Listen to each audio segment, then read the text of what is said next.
यहाँ से स्टार्ट करेंगे। विजन है इसका यहाँ पर टेस्ट नंबर है, ओपन टेस्ट नंबर यहाँ पर तीसरा। ठीक है, ओपन टेस्ट हम लोग यहाँ पर दो देख चुके थे, पहला यहाँ पर दूसरा, और दोनों पार्ट 1 पार्ट 2 करके हम लोग यहाँ पर देखे थे। ठीक है, तो यहाँ पर टेस्ट नंबर तीसरा रहेगा, ये भी हम लोग पार्ट 1 और पार्ट 2 में कवर करेंगे। राइट, और आज डेट यहाँ पर है 22 फरवरी। तो यहाँ पर विजन एस का चौथा ओपन टेस्ट भी होने वाला है। ठीक है, अगर आप शामिल होना चाहते हो तो अगर रजिस्ट्रेशन किया होगा पहले तो कर सकते हो, ऑनलाइन दे सकते हो, वरना मैं आपको ये जो पेपर होगा ये 2 से 3 दिन बाद फिर से पूरा कवर कर दूंगा, चौथा नंबर जो मॉक टेस्ट है ओपन वाला। ठीक है, तो तीसरा आंसर करेंगे, स्टार्ट करते हैं। क्वेश्चन नंबर 1 से देखते हैं। आते हैं क्वेश्चन नंबर 1 में। यहाँ से पहला क्वेश्चन है, इसमें बोले विश्व व्यापार संगठन WTO के बारे में विचार करना है। मंत्री स्तरीय यहाँ पर सम्मेलन विश्व व्यापार संगठन WTO की सर्वोच्च निर्णय निर्माता यहाँ पर संस्था होगी, और इसकी बैठक प्रत्येक 2 वर्ष में होती है। पहली बात यहाँ से क्या होगा, स्टेटमेंट इसका करेक्ट है। सेकंड बोले विश्व के 4 सबसे बड़े व्यापारिक देशों की व्यापार नीति की प्रत्येक वर्ष समीक्षा की जाती है। सेकंड बात गलत है सेकंड यहाँ से, क्योंकि यहाँ पर जो विश्व व्यापार यहाँ पर जो नीति थी उसके हिसाब से यहाँ पर समीक्षा तंत्र, एक यहाँ पर रिव्यू पेयर मैकेनिज्म होता है, जिसके यहाँ पर जनादेश मार्केस समझौता परिशिष्ट 3 में निर्धारित किया गया है। ये WTO के सदस्यों और उसकी जो व्यापार नीति है उसका जो विनियमन होता है विश्लेषण करने का सुनिश्चित करता है, और इसकी समीक्षा आवर्ती सदस्य देश जैसे वैश्विक व्यापार हिस्से को लेकर के निर्भर करती है। और 4 बड़े व्यापारी समूह जैसे कि यूरोपीय संघ, ठीक है, और अमेरिका, चीन, जापान, ये यहाँ पर इसकी समीक्षा प्रत्येक 3 वर्ष में पर करेंगे। इसके बाद 16 बड़े व्यापारियों की प्रत्येक जो वर्ष में 5 बार है ना, प्रत्येक 5 वर्ष में 1 बार। राइट, तो ये सब आपको यहाँ से याद रखनी है। और अन्य सभी सदस्यों की जो बैठक होगी वो 7 वर्ष में होती है। तो ये बात गलत हो जाएगी सेकेंड वाली, पहली बात करेक्ट है। आप लिख सकते हो कौन कौन सी 5 वर्ष किसकी है, किसकी 7 वर्ष है और किसके यहाँ पर 4 वर्ष है। ठीक है, तो क्या होगा, पहला सही दूसरा गलत है। तीसरी बात है, तीसरा बोला कि विवाद निपटान निकाय के निर्णय सभी सदस्यों पर बाध्यकारी होते हैं, इसमें अपीली तंत्र का कोई प्रावधान नहीं होता है। आंसर क्या होगा, आंसर हो जाएगा दूसरा गलत था, तीसरा यहाँ से ये भी गलत है, पहला सही। तीसरा गलत क्यों है, क्योंकि यहाँ पर ये बोला कि जो विवाद निपटान निकाय है ये सभी सदस्यों पर बाध्यकारी होते हैं और अपीली तंत्र कोई यहाँ पर प्रावधान नहीं है। तो ये बात गलत है, क्योंकि यहाँ पर ये प्रत्येक मामले अलग अलग यहाँ पर होते हैं। ठीक है, और यदि कोई सदस्य संतुष्ट होता है तो स्थायी अपीली निकाय में जा सकता है, जिसकी स्थापना 1994 में हुई थी। और यहाँ पर विवाद निपटान जो निकाय है ये जो WTO के जो सदस्य होते हैं उसके बीच यहाँ पर विवादों को सुलझाने की एक काम करती है। ठीक है, प्रत्येक मामलों के लिए अलग अलग यहाँ पर चुना जाएगा, है ना। तो यहाँ से ये बात गलत होगी। तो अपीली बोला कि इसमें प्रावधान नहीं होगा, तो बात गलत है। तो ओनली 1 करेक्ट है, एक बात यहाँ से सही है। क्वेश्चन नंबर 2, भारत ने clustered regularly interspace short palindromic repeats आधारित यहाँ पर अपनी स्वदेशी चिकित्सा विकसित की है, जिसे बिरसा 101 कहा जाता है, बिरसा 101 कहा जाता है। निम्नलिखित में से किस रोग के उपचार के लिए विकसित की गई है।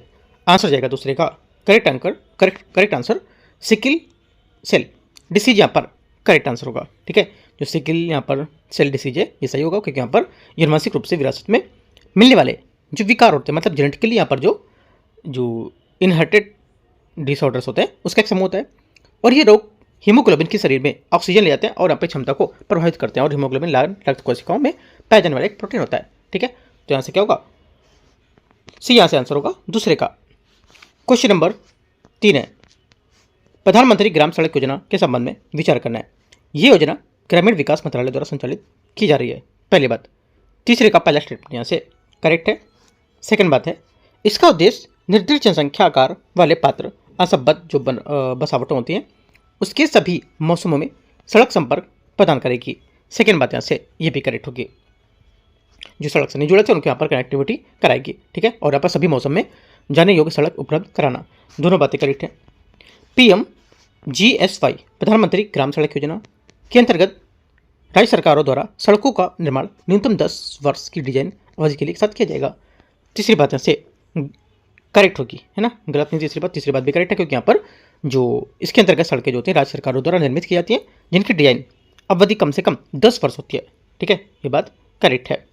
आंसर क्या होगा, 1 2 3 सभी करेक्ट है, तो सी यहाँ से आंसर होगा। क्वेश्चन नंबर 4 देखते हैं यहाँ से।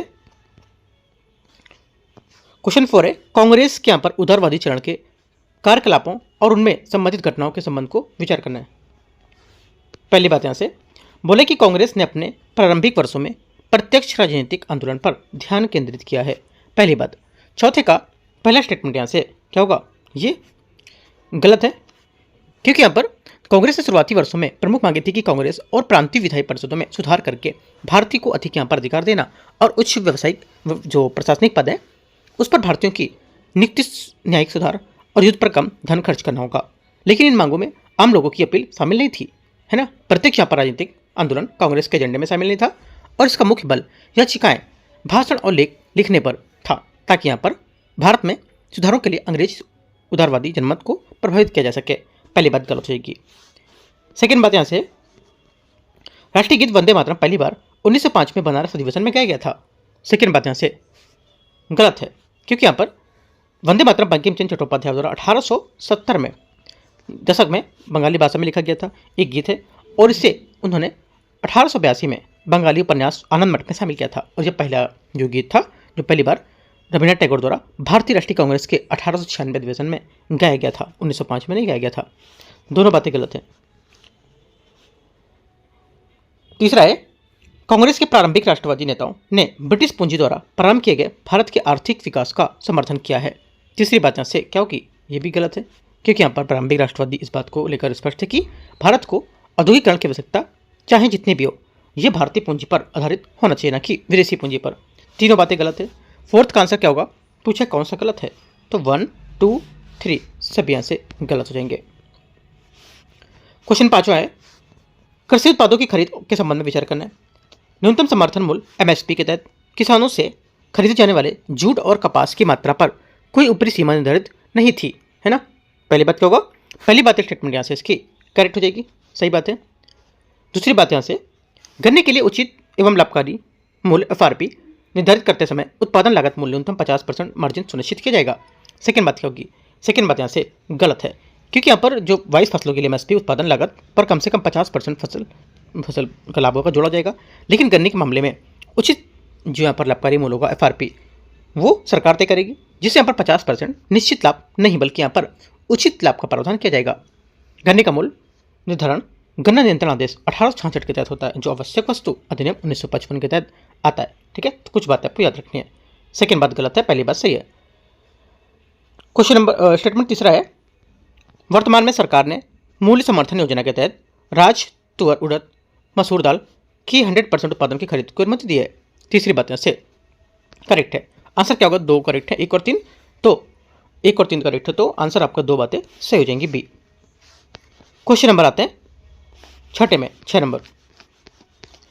क्वेश्चन नंबर 6, निम्नलिखित में से कौन सा भारत का सबसे बड़ा जैव मंडल नीचे होगा। ठीक है, इनमें से कौन सा भारत का सबसे बड़ा जैव मंडल नीचे होगा।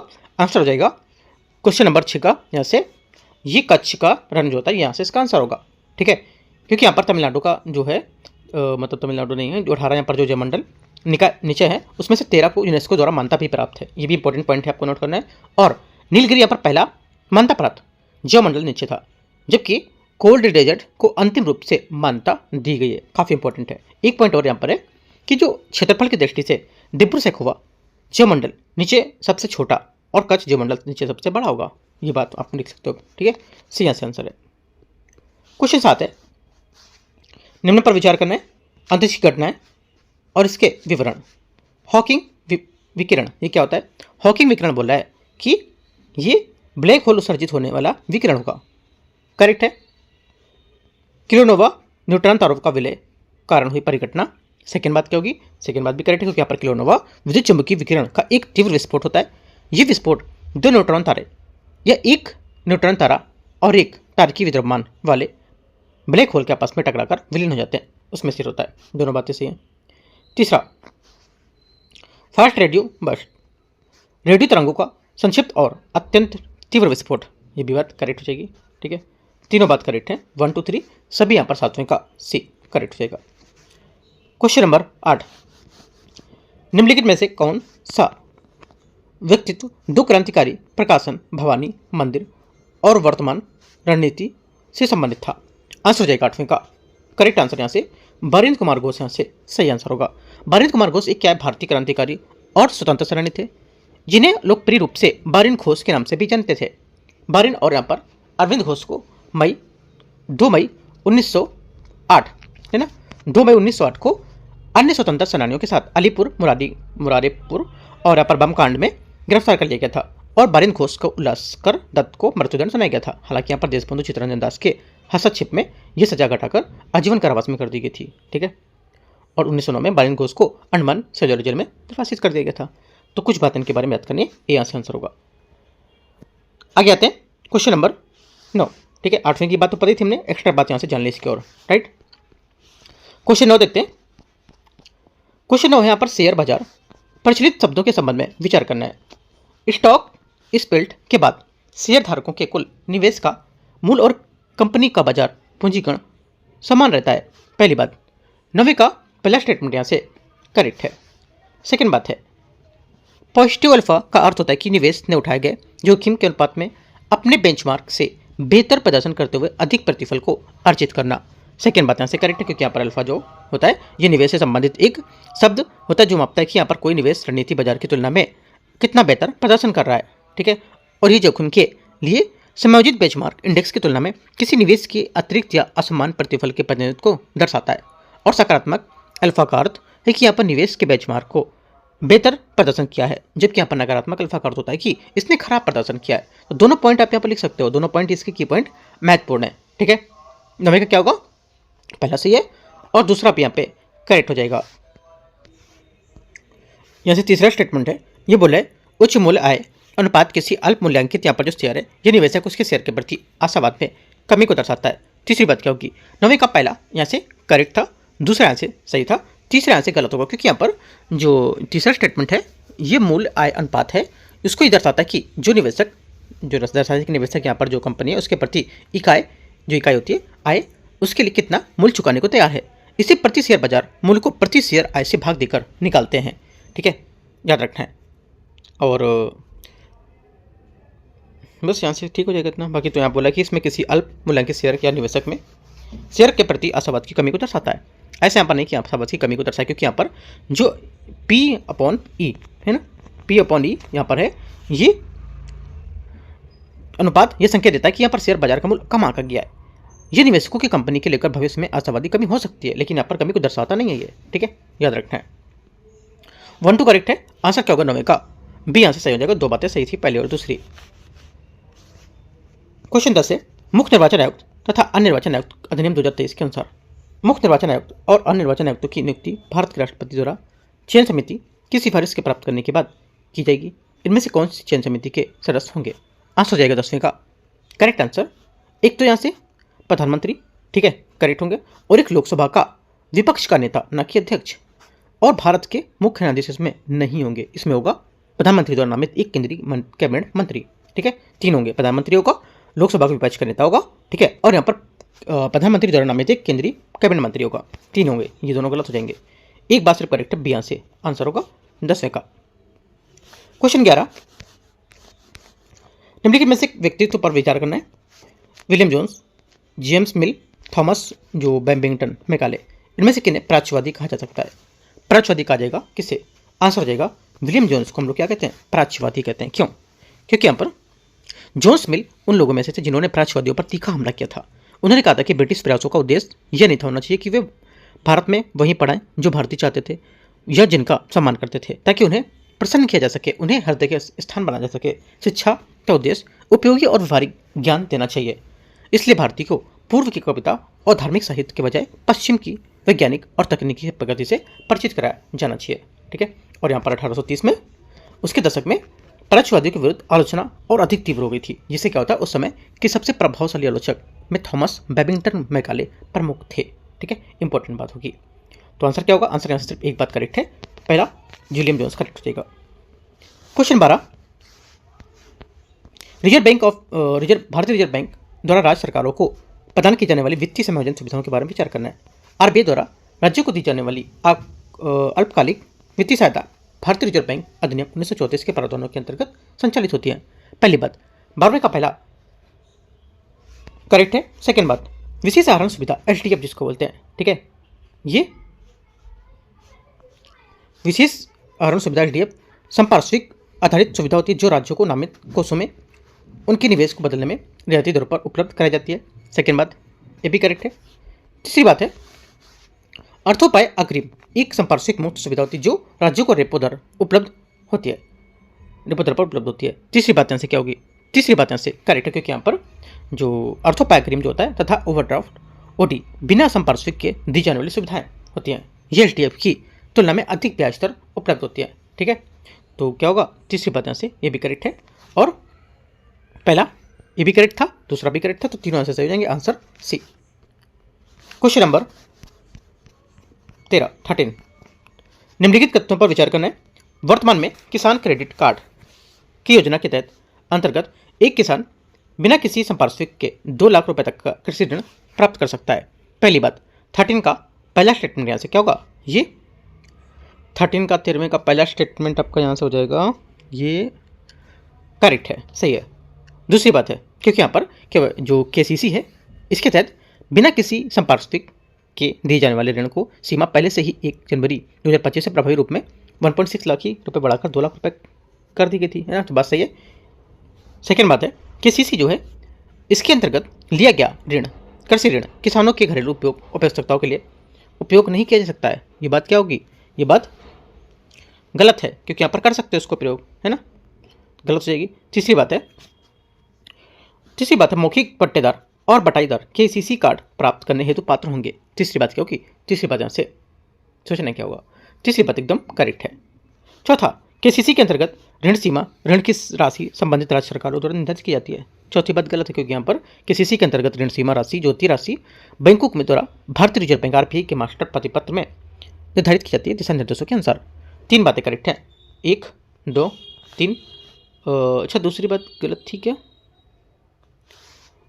दूसरी बात यहाँ से गलत होगी 13 की, क्योंकि यहाँ पर केसीसी के अंतर्गत लिया गया कृषि ऋण किसानों के घरेलू उपयोग को लेकर के आवश्यकताओं को नहीं किया सकता बोला था ना इसने, तो बात इसलिए यहाँ पर गलत हुई, क्योंकि यहाँ पर किया जा सकता है ना। हम लोग ने यहाँ पर जो व्याख्या के लिए सही की थी, लेकिन यहाँ पर स्टेटमेंट गलत करना है ना, क्योंकि बोला नहीं कर सकता बल्कि कर सकता है। तो 1 3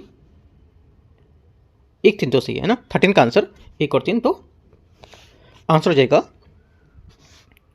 सी, करेक्ट है। ठीक है, ध्यान रखना है, चौथी गलत है और दूसरी भी गलत है। क्वेश्चन नंबर आगे 14 जिलोंग संधि के संबंध में विचार करना। जिलोंग संधि नाटो सदस्य देशों के बीच एक समझौता होगा।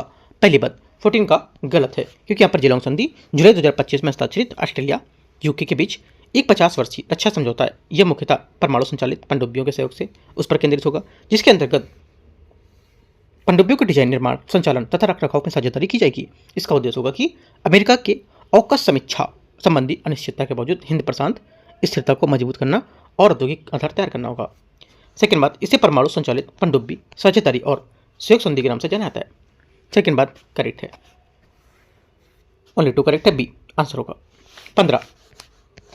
15 नंबर है, शेरशाह सूरी के शासनकाल में प्रचलित भू राजस्व प्रणाली के संबंध में विचार करना है। भू राजस्व भूमि की उर्वरता के अनुसार निर्धारित किया जाता था।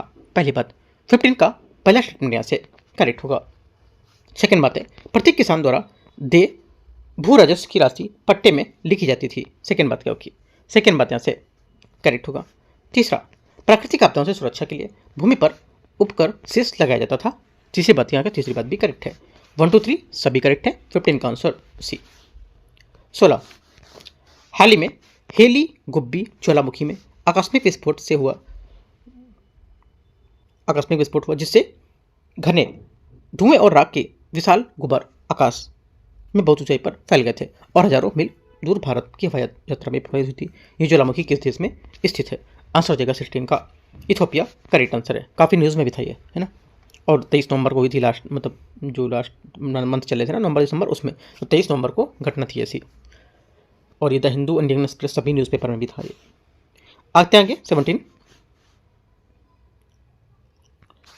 नंबर है, किसी क्षेत्र को जैव विविधता हॉटस्पॉट घोषित किए जाने के लिए उसे कम से कम 1500 स्थानिक संवहनी पादप प्रजातियां होनी चाहिए। पहली बात 17 का यहाँ से करेक्ट है। सेकेंड है, इसमें मूल पर्यावरण का कम से कम 70% हिस्सा क्षतिग्रस्त हो चुका हो, है ना। सेकेंड बात करेक्ट है, क्योंकि यहाँ पर खतरे की तीव्रता अगर होगी तो उसमें इसके मूल के पर्यावरण से कम से कम 70% हिस्सा क्षतिग्रस्त हो चुका हो, और इसका अर्थ होता है कि ये क्षेत्र संकटग्रस्त होना चाहिए। दोनों बातें सही हैं। 17 का आंसर सी। क्वेश्चन 18 बोले कैस्पियन सागर निम्नलिखित में से किन देशों की सीमा को निर्धारित करता है, या किन देशों की सीमा साझा करता है ना, निर्धारित करेगा। तो आंसर हो जाएगा 10 का करेक्ट आंसर, कैस्पियन सागर विश्व का सबसे बड़ा अंतर्देशीय जल निकाय है। ये यूरोप और एशिया के मध्य स्थित एक विशाल लवणी झील होता है। ये रूस, कजाकिस्तान, तुर्कमेनिस्तान, ईरान, अजरबैजान से घिरा हुआ है ना। ये यहाँ से आंसर होगा 1 2 3 आंसर होगा। उज्बेकिस्तान इसमें नहीं है, ध्यान रखना है, ठीक है। 1 2 3 3 करेक्ट है। एक तो यहाँ पर रूस हो गया, ठीक है, कजाकिस्तान हो गया, तुर्कमेनिस्तान हो गया, ईरान, अजरबैजान, है ना, याद कर लो आप। 3 और 2 5। क्वेश्चन 19 से 19, परिस्थिति के संबंध में विचार करना है। कौन सा यहाँ पर शब्द इकोफिन का सर्वोत्तम वर्णन करता है। इकोफिन का जो सर्वोत्तम वर्णन करेगा 19 का आंसर हो जाएगा। ये वह प्रारंभिक प्रक्रिया होती है जो कोई जीव नए पर्यावरण में पहुंचने पर प्रदर्शित करेगा। डी यहाँ से क्या होगा, 19 का आंसर होगा। इकोफिन को कभी कभी इकेड्स या रूपात्मक रूप से परिवर्तित अवस्थाएं भी कहा जाता है। जब किसी प्रजाति को नए पर्यावरण में स्थानांतरित किया जाता है तो उसकी प्रारंभिक प्रक्रिया वहां जीवित रहने वाली क्षमताएं विकसित होती हैं।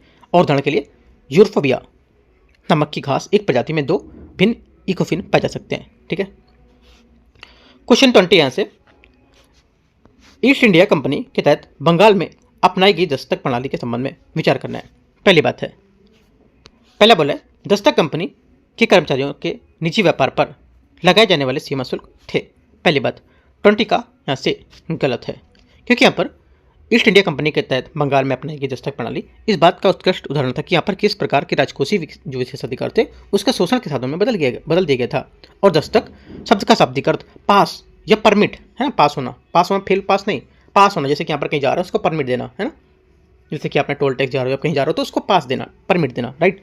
ये सीमा शुल्क का कोई रूप नहीं था, बल्कि उसे छूट प्रदान करने की व्यवस्था थी, परमिट पास, राइट। जैसे कि हम लोग कभी दिल्ली में जैसे बस में कोई लेडीज लोग चढ़ते हैं ना तो उनको पास देते हैं, है ना, पिंक कलर का पास देते हैं, एक टिकट टाइप का होता है, उससे आपको टिकट नहीं लेनी होती है। जब वो चेक करने आएंगे तो आपको वो दिखाना होगा, अगर वो नहीं होगा तो भी आपको 200 रुपये चालान करेंगे, है ना। इसलिए वो लेना भी चाहिए, बस में फ्री है लेकिन वो पिंक पास आपको लेना होता है, राइट। तो यहाँ से क्या होगा, पहली बात गलत होगी। सेकेंड, इस प्रणाली ने बंगाल के खजाने के लिए स्थिर राजस्व सुनिश्चित किया और नवाबों ने इसका स्वागत किया था। सेकेंड बात यहाँ से गलत है, क्योंकि जो इस स्थिति के कारण बंगाल के खजाने को भारी नुकसान हुआ था, क्योंकि नवाब पर्याप्त सीमा शुल्क वसूल नहीं कर पाए थे और नवाबों द्वारा स्वागत किए जाने के बजाय उनका दस्तक प्रणाली को बंगाल के शासकों को भी टकराव हो गया था, न कि स्वागत किया गया था। जहांगीर के फरमान में दस्तक की शुरुआत हुई थी, ये बात गलत है, क्योंकि यहाँ पर दस्तक की जड़ें 1717 में मुगल सम्राट फारूक द्वारा जारी की गई फरमान साहिब पर नहीं थे, ठीक है। तो ये बात गलत हो जाएगी।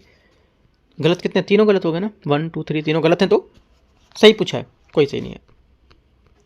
21 है, भारत में विदेशी निवेश 2024-25 के संदर्भ में विचार करना है। भारत में आने वाले FDI इक्विटी अंदर प्रवाह के सेवा क्षेत्र की हिस्सेदारी सर्वाधिक रही है। पहली बात 21 का पहला स्टेटमेंट यहाँ से क्या होगा, ये करेक्ट है। सेकंड, सिंगापुर भारत में FDI का सबसे बड़ा स्रोत है, बहुत जगह पढ़ा होगा आपने ये बात, और एकदम सही भी है ना। तीसरी बात है, भारत में या भारत की जो वाणिज्यिक उधारी है उसका 10% से भी कम हिस्सा रुपए में मूल वर्गित होगा। तीसरी बात भी करेक्ट है, ठीक है। तीनों बात यहाँ से एकदम करेक्ट है। 21 का आंसर सभी दिन सही है। 22 नंबर है, मौसम विज्ञान और विमानन सुरक्षा के संबंध में मायोरोलॉजिकल ऑप्टिकल रेंज का पद का तात्पर्य क्या होगा।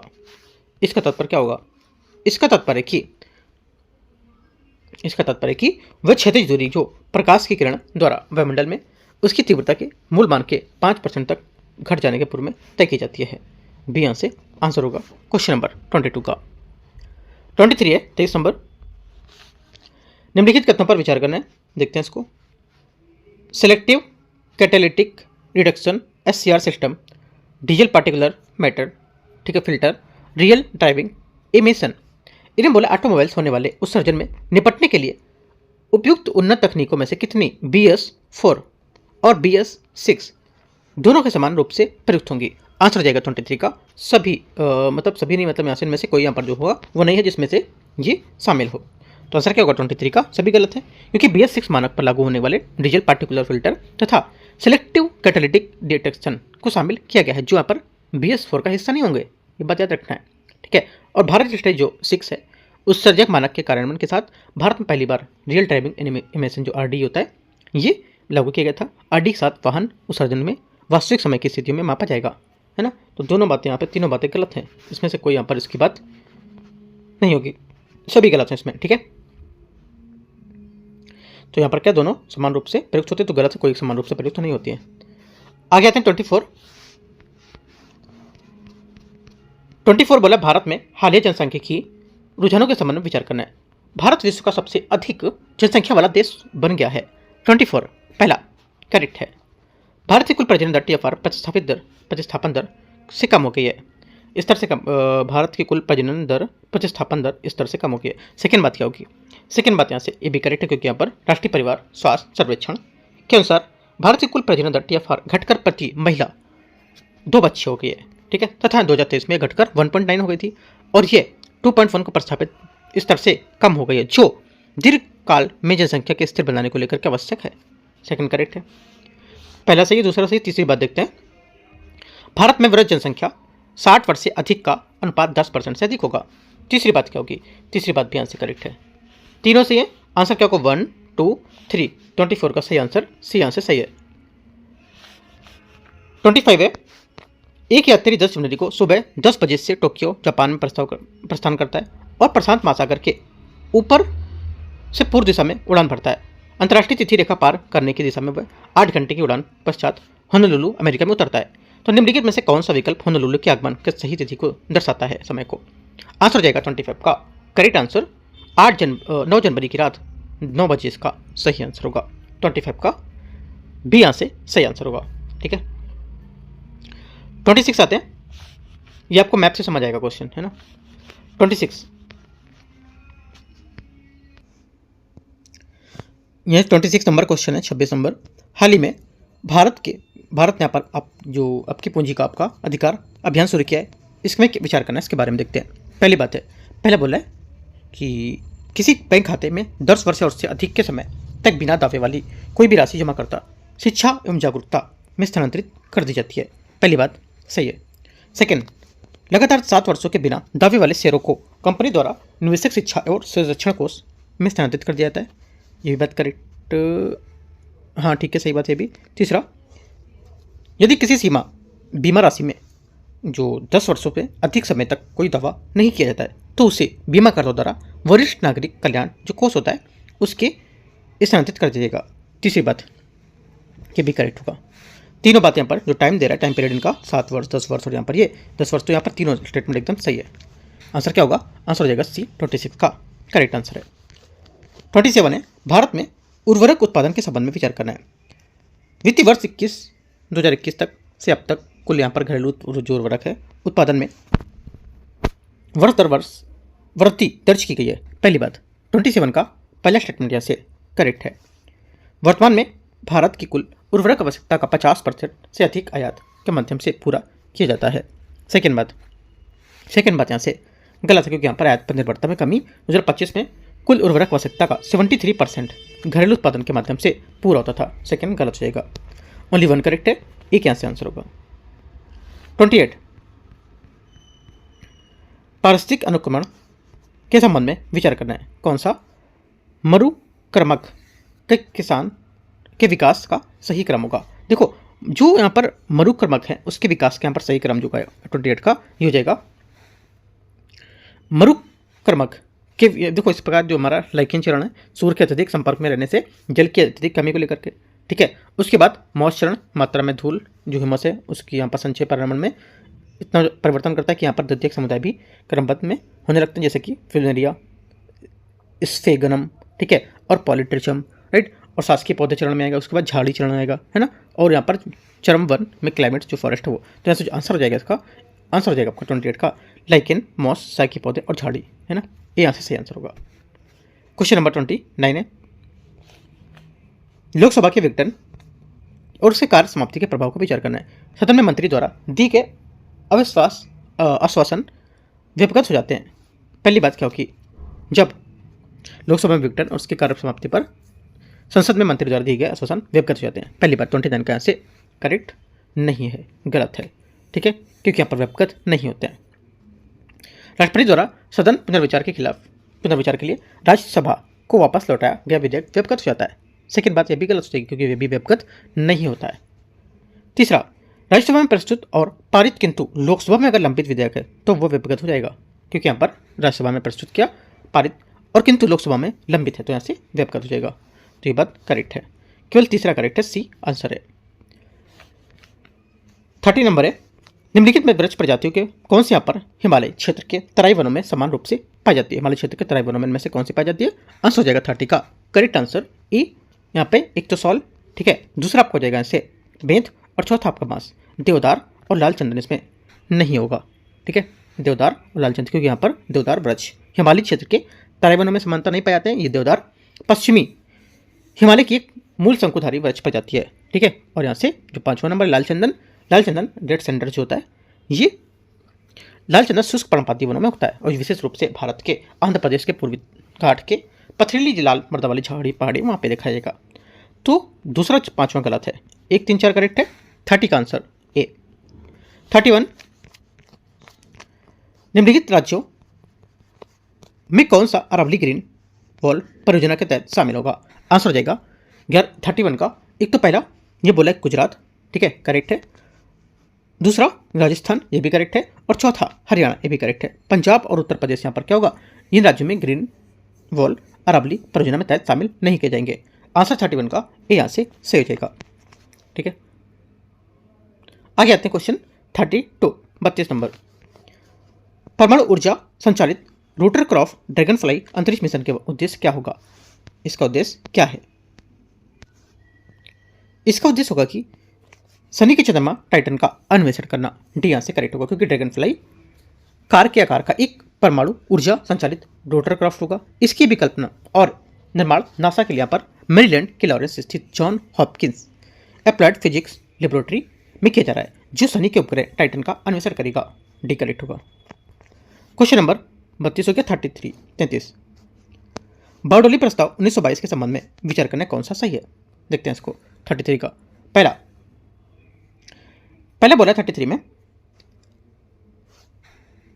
ये बोला है कि 1922 के बारडोली के बारे में कौन सा सही है, तो जो सही बात है इसमें, इसके तहत किसी भी राजनीतिक आंदोलन को शुरू करने से पहले कांग्रेस द्वारा रचनात्मक कार्य करने की आवश्यकता पर बल दिया गया था। यह बात क्या होगा? करेक्ट है 33 का बारडोली प्रस्ताव को लेकर के, ठीक है। आगे आते हैं क्वेश्चन 34 है, बांग्लादेश की स्थल सीमा निम्नलिखित में से किन भारतीय राज्यों के साथ साझा होती है? आंसर हो जाएगा 34 का करेक्ट आंसर, एक तो मिजोरम करेक्ट है, दूसरा असम, वो भी करेक्ट होगा, तीसरा यहाँ से त्रिपुरा, ये भी करेक्ट है, मणिपुर यहाँ से गलत होगा, क्योंकि यहाँ पर मणिपुर बांग्लादेश के साथ सीमा साझा नहीं करती है। ये भौगोलिक रूप से पूर्व की ओर स्थित है और अपनी अंतर्राष्ट्रीय सीमा विशेष रूप से म्यांमार के साथ साझा करेगी। 1 2 3 करेक्ट है, आंसर ए। 35 इंदिरा गांधी शांति पुरस्कार के संबंध में विचार करना है। इसकी स्थापना इंदिरा गांधी मेमोरियल ट्रस्ट द्वारा की गई थी, यह की गई है। पहली बात 35 का पहला स्टेटमेंट यहाँ से करेक्ट है। सेकेंड बात है, ये किसी व्यक्ति अथवा संस्था को प्रदान किया जा सकता है। सेकेंड बात यहाँ से क्या होगी? ये सेकेंड बात यहाँ से पहला तो सही होगा, ठीक है, और सेकेंड यहाँ से जो रहेगा आपका ये भी करेक्ट हो जाएगा। तीसरा, ये प्रतिवर्ष प्रदान किया जाता है या प्रति 2 वर्ष में किया जाता है, तो ये प्रतिवर्ष ही किया जाता है, सही बात है। तीसरा, पुरस्कार प्राप्तकर्ता का चयन हेतु जूरी का गठन गृह मंत्री की अध्यक्षता में किया जाएगा। चौथी बात यहाँ से क्या होगी? गलत है, क्योंकि यहाँ पर जूरी के सदस्यों की संख्या 5 से कम और 9 से अधिक नहीं होगी। इन सदस्यों को इंदिरा गांधी मेमोरियल ट्रस्ट के अध्यक्ष द्वारा नामित किया जाएगा। इनमें से एक जूरी का अध्यक्ष नियुक्ति किया जाएगा, और इसलिए ये बात गलत हो जाएगी। 1 2 3 35 का आंसर सी करेक्ट है। 36 है, निम्नलिखित पर विचार करना है। पर्वत के प्रकार, उत्पत्ति की प्रक्रिया। पहली बात यहाँ से इसमें बोले अपशिष्ट पर्वत है, ये एक आपका अभिसारी सीमा की उपस्थिति। पहली बात गलत, क्योंकि अपशिष्ट पर्वत प्राचीन और कभी यहाँ पर अत्यंत ऊंचे रहे पर्वतों के घिसे और जर्जर अवशेष होते हैं। इनका निर्माण लाखों वर्ष तक वायु, जल और हिम द्वारा निरंतर अपक्षय और अपरदन की प्रक्रिया के माध्यम से होता रहता है। ये प्रक्रिया मृदु चट्टानों को अपरदित कर देती है और पीछे कठोर तथा अधिक प्रतिरोधी चट्टानें संरचनाएं रह जाती हैं, जिसकी चोटियां गोलाकार और ढालमंद हो जाती है। और भारत की अरावली श्रेणी और रूस का यूराल पर्वत इसके प्रमुख उदाहरण होंगे। करेक्ट है। सेकेंड, वलित पर्वत ज्वालामुखी गतिविधि। सेकेंड बात यहाँ से गलत है, क्योंकि यहाँ पर वलित पर्वत फोल्ड माउंटेन है ना, इसका निर्माण विवर्तनिक प्लेटों के आपस में टकराने से होता है, जिससे यहाँ पर पृथ्वी की भूपरपट्टी पर दबाव पड़ता है और एक वैकालीन की भांति मुड़कर वलित हो जाती है। इस प्रक्रिया में वो ऊर्ध्वलन और अभिनति का निर्माण करती है ना। यहाँ से ये बात गलत होगी। तीसरा, ब्लॉक पर्वत भ्रंशन, ये बात करेक्ट है क्योंकि यहाँ पर ब्लॉक पर्वत भ्रंशोच पर्वत का निर्माण की प्रक्रिया होती है, ये बात सही है। ठीक है, आंसर यहाँ पे हो जाएगा 36 का पहला गलत था, है ना, दूसरा गलत है, तीसरा आंसर सही है, तो एक बात इसकी सही हो जाएगी। एक बात करने का मतलब 3 बातों में एक यहाँ पर स्टेटमेंट करेक्ट है, कोई सा भी। 37 है कथन 1, कथन 2, कथन 3। बड़े भूकंप पृथ्वी के घूर्णन तथा अक्षीय विन्यास के सूक्ष्म परिवर्तन का कारण बनते हैं। पहली बात, 37 का पहला स्टेटमेंट यहाँ से करेक्ट है। सेकंड, बड़े भूकंपों में भूपर्पटी और ऊपरी मंडल के भीतर द्रव्यमान का आकस्मिक पुनर्वितरण होता है। सेकंड बात, ये भी करेक्ट। तीसरा, भूकंपों के दौरान अत्यधिक भूकंपीय ऊर्जा निर्मुक्त होने से पृथ्वी के जड़ता गुण में परिवर्तन हो सकता है। तीसरी बात करेक्ट है भी। तीनों बातें सही है। आंसर 37 का ई सभी सही और इसकी व्याख्या भी कर रहे हैं। 38 है 1858 के अधिनियम के तहत निम्नलिखित में से भारत परिषद के संबंध में विचार करना है। इस अधिनियम के तहत यह घोषित किया गया कि भारत के राज सचिव पर एक निगमित निकाय के रूप में इंग्लैंड के साथ साथ भारत में भी मुकदमा चला जा सकता है। पहली बात, 38 का पहला स्टेटमेंट यहाँ से सही है। सेकंड, अधिनियम के अनुसार परिषद के सदस्यों को केवल संसद के दोनों सदनों द्वारा ब्रिटिश सम्राट को प्रस्तुत याचिका के माध्यम से हटाया जा सकता है। सेकंड बात भी यहाँ से करेक्ट होगी। दोनों बातें एकदम सही है। 38 का आंसर सी। 39 39 नंबर, निम्नलिखित पर विचार करना है। अल्जीरिया, माली, मोरक्को, मॉरिटानिया, ट्यूनीशिया एटलस पर्वत श्रृंखला उपयुक्त में से कितने देशों से होकर गुजरती है? एटलस पर्वत श्रृंखला कितने देशों से होकर गुजरेगी? आंसर हो जाएगा 39 का बी, केवल 3 यहाँ से। कौन कौन? मोरक्को, अल्जीरिया और ट्यूनीशिया। अल्जीरिया, मोरक्को, ट्यूनीशिया, 3 यहाँ से आंसर होगा बी। क्वेश्चन 40 संकटग्रस्त वन्यजीव पर्यावास के बारे में विचार करना है।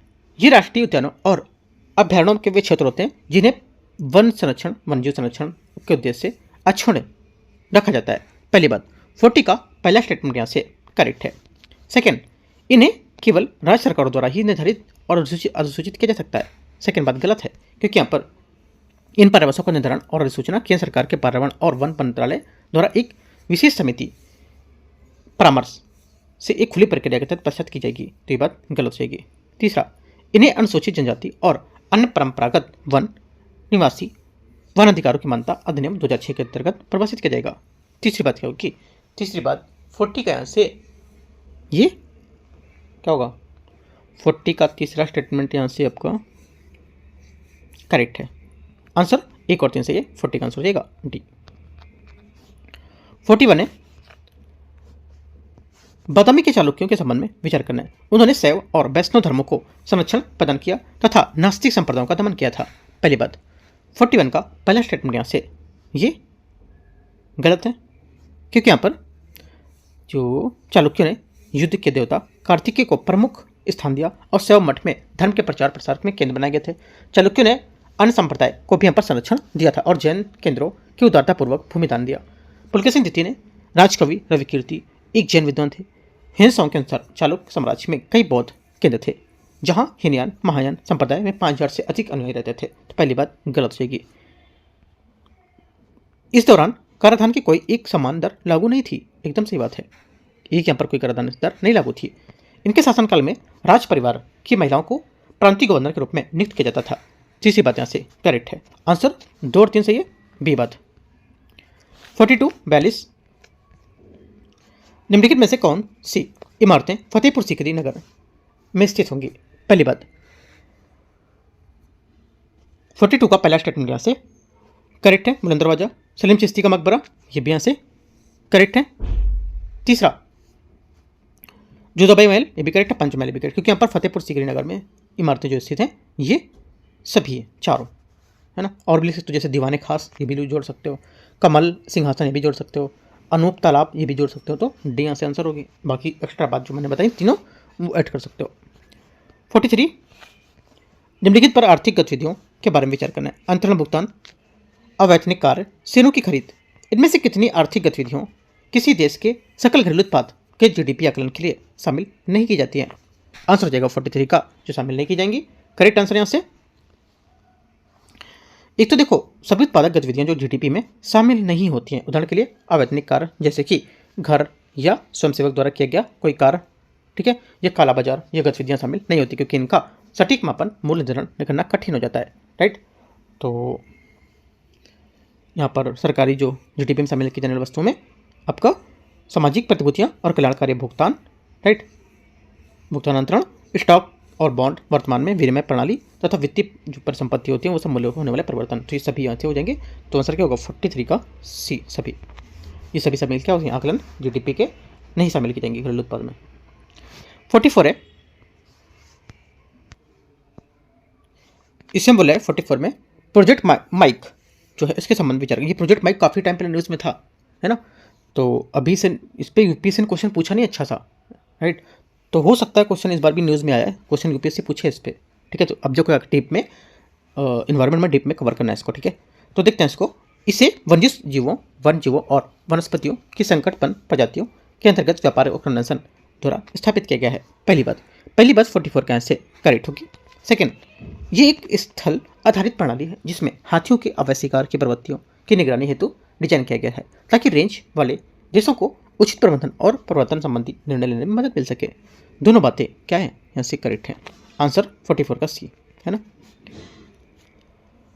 और भारत में माइक स्थलों का जो कार्यक्रम है सबसे अधिक केंद्र यहाँ पर, इनकी कुल संख्या कितनी है 10 है, ठीक है। इसमें से कुछ प्रमुख केंद्रों में गारो हिल्स हाथी अभ्यारण्य, मैसूर हाथी अभ्यारण्य, नीलगिरी हाथी अभ्यारण्य, वायनाड हाथी अभ्यारण्य आदि यहाँ पर शामिल किए गए, ठीक है। वर्तमान में एशिया में माइक कार्यक्रम 13 देशों में फैले हैं और 28 केंद्र भाग ले रहे हैं इसमें। भारत में 10 केंद्र, उसके बाद कंबोडिया में, इंडोनेशिया, लाओपीडियार, मलेशिया, म्यांमार, थाईलैंड, दो केंद्र यहाँ पर, बांग्लादेश, भूटान, चीन, नेपाल इस सब में भी हैं, ठीक है, याद रखना है। आंसर क्या होगा 44 का जो आंसर हो जाएगा इसे सी करेक्ट है दोनों। 45 है, यदि कोई सुंदरबन क्षेत्र में यदि कोई सुंदरबन क्षेत्र से होकर यात्रा करे तो निम्नलिखित में से कौन से जीवों को देखने को यहाँ पर संभावना अधिक हो जाएगी। आंसर हो जाएगा 45 का करेक्ट आंसर। एक तो रॉयल बंगाल टाइगर, ठीक है, फिशिंग कैट और एक northern river terrapin. Cloud leopard यहाँ पर इसमें नहीं होगा, ठीक है, क्योंकि यहाँ पर जो क्लाउड लेपर्ड है ये एक लुप्तप्राय जंगली बिल्ली है जो उत्तर पूर्वी भारत हिमालय तलहटी क्षेत्र में पाई जाती है। और माने कि जंगली क्षेत्र में वेस्ट क्लाउडेड लेपर्ड की कुल आबादी 10,000 से भी कम है और ये केवल उत्तर पूर्वी भारत के राष्ट्रीय उद्यानों में पाए जाएंगे, है ना। वहाँ तक एंडेमिक बोल सकते हो, वहाँ तक एंडेमिक है, ये स्थानिक है। तो 1, 3, 4 आंसर यहाँ से सी 45 का। 46 है, भारतनाट्यम नृत्य जो भारत की एक शास्त्रीय नृत्य शैली है, इसको एक हार भी माना जाता है। क्यों माना जाता है? क्योंकि यहाँ पर इसके प्रदर्शन के दौरान एक ही नृत्य की अनेक भूमिकाएं निभाती है, ठीक है। सेकेंड बात सही हो जाएगी इसकी 46 का। 47 है, पछुआ पवनों के बारे में विचार करना है। पछुआ पवनों के बारे में निम्नलिखित पर विचार करना है। पछुआ पवनें वे प्रचलित ग्रही पवनें होती हैं जो समानता उपोष्णकटिबंधीय निम्न दाब पेटियों से उपध्रुवी उच्च दाब पेटियों की ओर प्रवाहित होती हैं। 47 का पहला क्या होगा? गलत है, क्योंकि यहाँ पर पश्चिमी पवनें वास्तव में प्रमुख ग्रही पवन होती हैं जो दोनों गोलार्धों उस उपोष्णकटिबंधीय और उच्च दाब पेटियां से उपध्रुवी निम्न दाब पेटियों की ओर प्रवाहित होती हैं। तो ये बात गलत हो जाएगी। उत्तरी गोलार्ध में प्रवाहित होने वाली पछुआ पवनें दक्षिणी गोलार्ध की तुलना में अधिक प्रबल होती हैं। सेकेंड बात गलत है, क्योंकि यहाँ पर जो वास्तव में जो यहाँ पर दक्षिणी गोलार्ध में पछुआ पवनें उपोष्णकटिबंधीय उच्च दाब पेटियों से दोनों गोलार्धों में उपध्रुवी निम्न दाब पेटियों की ओर बहती हैं, है ना। दोनों गलत हो जाएंगी बात। आंसर 47 का डी। 48 यहाँ से इलेक्ट्रोमैग्नेटिक एंड साइक्लोट्रॉन तरंगों के संबंध में विचार करना है। ये प्लाज्मा तरंगें हैं जो भूमध्य रेखीय क्षेत्र में उत्पन्न होती हैं और चुंबकीय क्षेत्र में रेखाओं के अनुदिश उच्च अक्षांशों की ओर संचारित होती है। पहली बात 48 का पहला स्टेटमेंट यहाँ से क्या होगा? ये करेक्ट है। सेकेंड, इलेक्ट्रोमैग्नेटिक एंड साइक्लोट्रॉन तरंगें निम्न भूकक्षा में परिक्रमा करने वाले उपग्रह को क्षति पहुंचा सकती है। सेकेंड बात यहाँ से ये भी करेक्ट है, ठीक है, क्योंकि यहाँ पर उच्च ऊर्जा वाले कण अंतर्राष्ट्रीय स्टेशन पर अंतरिक्ष यात्रियों के साथ साथ कई ऊंचाई पर जो विमान के साथ यहाँ पर चालक दल के सदस्यों को लेकर के खुराक की दृष्टि में भी चिंता का विषय बनती हैं, ठीक है। दोनों बातें सही है। 48 का आंसर क्या होगा? सी यहाँ से करेक्ट है। 49 बोला है भारतीय राष्ट्रीय कांग्रेस INC 1916 के लखनऊ अधिवेशन के बारे में विचार करना है। कौन सा गलत है? इसमें से जो गलत है 49 का ये हो जाएगा। इस अधिवेशन के महात्मा गांधी और मोहम्मद अली जिन्ना के बीच 1916 में लखनऊ समझौते पर हस्ताक्षर किए गए थे। ये बात गलत होगी, है ना? ये बात क्या है? गलत है, क्योंकि 1916 का लखनऊ समझौता में आयोजित दोनों दल में संयुक्त अधिवेशन में हस्ताक्षरित किए गए थे। इस पर बाल गंगाधर तिलक और मोहम्मद अली जिन्ना के बीच हस्ताक्षर किए गए थे। यहाँ पर महात्मा गांधी का नाम नहीं था। ठीक है। क्वेश्चन नंबर 50 हाल ही में सुर्खियों में रही हाइड्रोक्रैकिंग प्रक्रिया निम्नलिखित में से किस सिद्धांत पर आधारित होगी? ये आधारित है किस पर? हाइड्रोजन की उपस्थिति में भारी हाइड्रोकार्बन का उत्प्रेरक विघटन पर आधारित होगा। ठीक है। हाइड्रोक्रैकिंग एक परिष्कृत शोधन प्रक्रिया होती है जो दो उप प्रक्रियाओं का संयोजन होती है, और क्रैकिंग बड़े भारी हाइड्रोजन कार्बन अणुओं को छोटे छोटे मोल वाले अणुओं जैसे डीजल और नेफ्था में तोड़ना। ठीक है। हाइड्रोजनीकरण, इन अणुओं में हाइड्रोजन जोड़ना। आंसर क्या होगा? सी करेक्ट रहेगा। क्वेश्चन 51 भारत में प्रारंभिक यूरोपीय व्यापारियों कंपनी के संबंध में विचार करना है। इंग्लिश ईस्ट इंडिया कंपनी एक निजी निगम थी जिससे मुख्य रूप से व्यक्तिगत उद्यम का समर्थन प्राप्त था। 51 का पहला स्टेटमेंट यहाँ से क्या होगा? करेक्ट है। Second, French east India company अत्यधिक राजकीय संरक्षण और एकाधिकार संबंधी विशेष अधिकारों के अंतर्गत काम करती थी। सेकंड बात, ये भी करेक्ट है। तीसरा, डच ईस्ट इंडिया कंपनी विश्व की पहली संयुक्त पूंजी कंपनी थी। तीसरी बात यहाँ से भी करेक्ट है। तीनों से ये 51 का आंसर 1, 2, 3 सभी तीनों करेक्ट है। ठीक है। चलो 52 भी देख लेते हैं। निम्नलिखित पर विचार करना है। Insulin, testosterone, oestrogen, haemoglobin, antibody antibody इनमें से कितने प्रोटीन होंगे? आंसर हो जाएगा 52 का जो प्रोटीन है इसमें से सिर्फ यहाँ पर 3 होंगे प्रोटीन। कौन कौन से? एक तो देखो, एक तो आपको हो जाएगा प्रोटीन में आपके जो होंगे इसमें से प्रोटीन आपके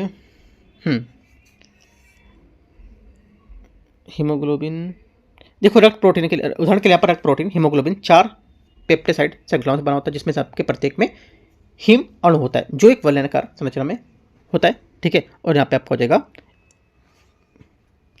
हीमोग्लोबिन आपको होगा इसमें एंजाइम इसमें दे रखा है, नहीं दे रखा है, हार्मोन को लेकर के देखो एस्ट्रोजन और प्रोस्टोजन ये स्टेरॉइड है, हार्मोन है, ना कि प्रोटीन, है ना। प्रोटीन पूछा था ना, तो यहाँ पर जो एस्ट्रोजन और प्रोस्टोजन जो टेस्टेरोन नहीं, ये नहीं है आपका एस्ट्रोजन। कहाँ पर? इसमें एस्ट्रोजन ये हो गया, और प्रोजेस्टेरोन जो होगा, प्रोजेस्टेरोन टेस्टेरोन जो आपको होता है ये क्या होंगे? एंजाइम होंगे, ना कि प्रोटीन है। तो यहाँ पर 1, 2, 3 तीन बातें इसके सही होंगी।